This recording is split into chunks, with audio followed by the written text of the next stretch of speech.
después de San Francisco de Asís del mundo. Digo después de San Francisco de Asís y San Antonio de Padua, y que se da el lujo, diríamos, que estar incluso en el mundo de no cristianos. Están muchos hogares musulmanes, en muchos hogares budistas, etc. Es decir, por su ternura, por su simplicidad, por su sencillez. Un hombre que realmente gozó de la sabiduría que da Dios. No la sabiduría que nos puede dar la universidad o la lectura de muchos libros, sino la sabiduría que Dios te regala a través de la meditación, de la reflexión, de la oración, etcétera, ¿verdad? De esa sabiduría. Nos cuenta la historia que San Antonio nació en Lisboa, hoy capital de Portugal. Nació en el 1191 y en el bautismo recibió el nombre de Fernando y fue educado en la escuela de la catedral. Ese es un dato muy importante. Decir, ¿quiénes educaban? ¿Quiénes enseñaban las primeras letras a leer, a escribir? Era la iglesia. Las catedrales tenían una iglesia, las parroquias tenían una escuela. Y sin embargo, el mundo malvado, cuando echa barro a la religión, dice que es oscurantista. ¿Quién fundó la primera universidad aquí? Universidad, que va a cumplir 500 años, la primera de América. Fueron la iglesia, los frailes, los dominicos. ¿Quién fundó el Colegio Guadalupe? No el que está actualmente, que fue cerrado por Santa Cruz. ¿Quién fundó? Los franciscanos. El Colegio San Francisco del Cusco nació con el nombre de San Buenaventura. Está camino a 350 años de vida. Y así como esto, el convictorio San Carlos, el Colegio San Carlos, todos esos. Y San Antonito, fíjese, estamos hablando del siglo XII, estamos hablando del siglo XIII, y nos están diciendo que fue educado en la escuela de la catedral. Luego San Antonito va creciendo, siente la vocación a la vida religiosa y entra a los canónigos, a los sacerdotes que viven en comunidad, siguiendo la regla de San Agustín. O sea, es un agustino. Y por los estudios, por la formación religiosa, pues está en Coimbra, que es una ciudad inmensamente grande y bella. Lo que decíamos ayer, para los que no están informados, ya está San Francisco. Y San Francisco manda a sus frailes que vayan a predicar a los musulmanes. En aquel tiempo se decía sarracenos, que viven en España. Recordemos, los españoles dominaron al Perú. Estuvimos bajo la colonia durante 3 siglos. Pero los españoles estuvieron bajo el yugo de los árabes 8 siglos, ¿verdad? 8 siglos. Esos van a venir a conquistar al Perú. Y por eso nuestras costumbres culinarias, de arquitectura, son totalmente de origen árabe. Nuestros platos de comida, nuestros nombres, desde alfalfa, alfajor, alfeñique, todo eso es árabe puro, tenemos 4000 palabras árabes metidas en el castellano. Ese no es el tema, lo importante es de San Antonito, de que Francisco manda a predicar, que vayan a predicar a los musulmanes de España para que se conviertan y acepten la fe en Jesucristo. Pero hay gente buena de los musulmanes que los oyen, los atienden, pero hay gente cerrada, terca, y no quieren. Y les prohíben que no prediquen, no hagan eso. Y ellos con su mejor buena voluntad les dicen, pero no les hacemos daño. Venimos a darles a conocer la doctrina de Jesús, de fraternidad, de servicio, de humildad, de piedad, de misericordia y todo lo demás. Y se enfurecieron, los castigaron, los maltrataron, los apresaron y los llevaron a Marruecos, donde está la máxima autoridad en aquel tiempo, el jeque, ¿verdad? Y entonces allí peor todavía, con los informes que dieron, los maltrataron, casi los arrastraron con caballos por la ciudad y finalmente murieron, los mataron, ¿verdad?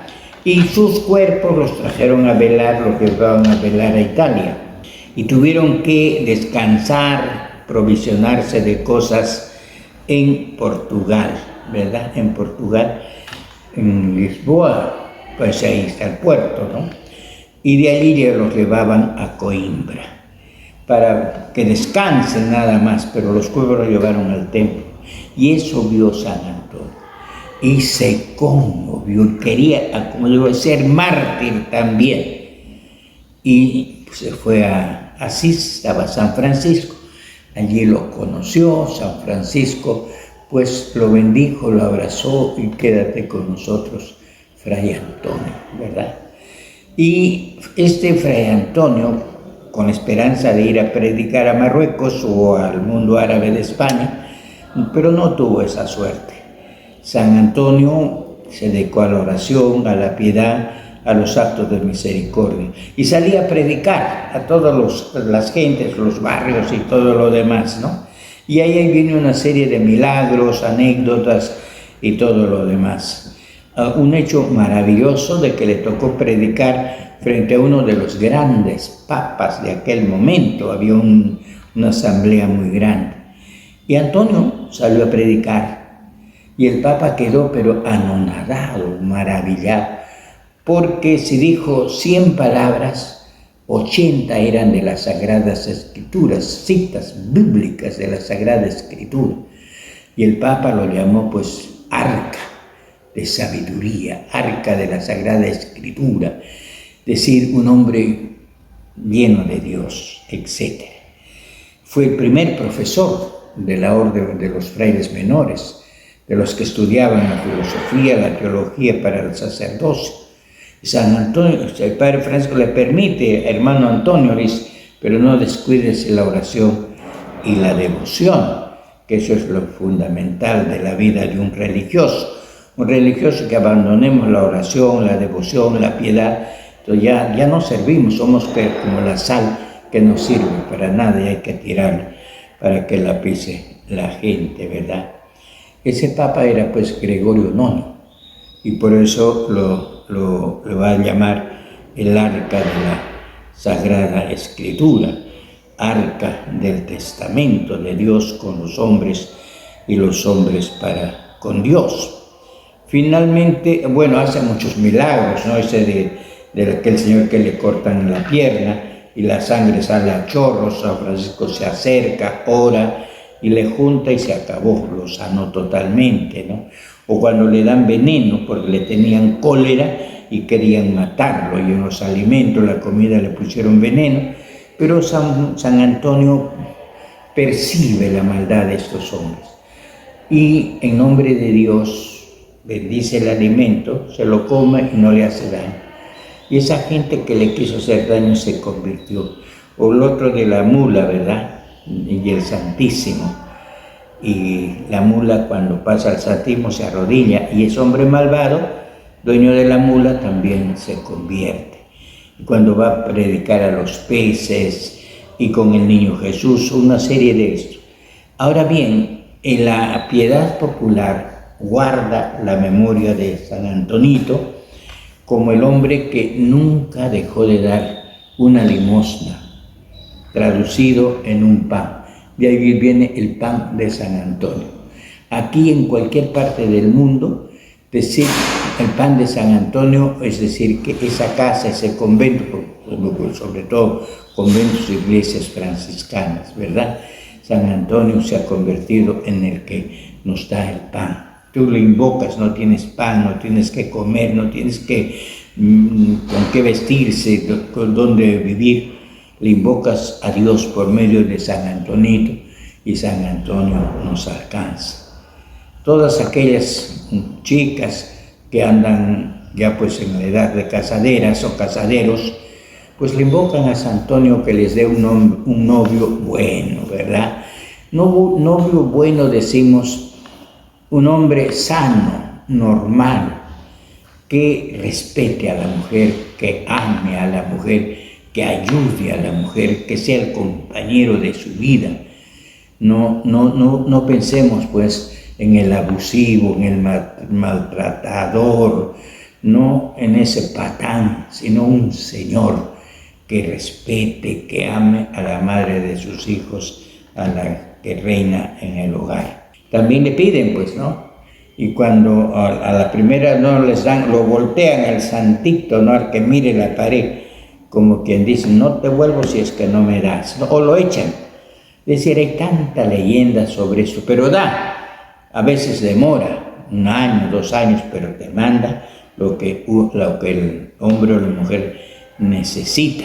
Y hay un responsorio, decimos, una especie de poesía, de poema, que la ha hecho el pueblo, y en todas partes se reza en sus respectivas lenguas. Siempre que algo se pierde, algo que necesitamos, se le invoca a San Antonio con esta oración.